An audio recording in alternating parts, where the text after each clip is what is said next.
Have you ever pondered the profound impact artificial intelligence is having on the future of work? Picture this. By 2024, nearly half of all job tasks could be automated by AI. That's a staggering statistic, signaling a major shift in the employment landscape. Industries like manufacturing, customer service, and transportation are on the brink of transformation, with traditional job roles facing the threat of automation. But amidst the concerns, there lies a silver lining.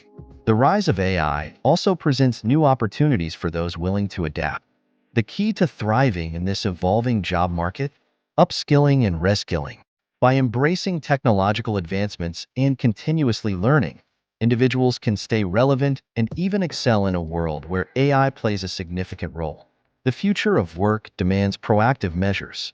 It calls for a mindset of adaptation and a commitment to lifelong learning.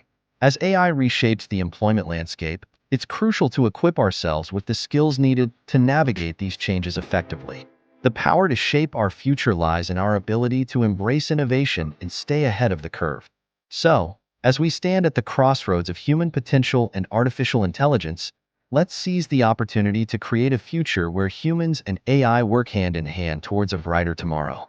The journey ahead may be challenging, but with a willingness to learn and adapt, we can harness the transformative power of AI to shape a world where both humans and machines thrive together.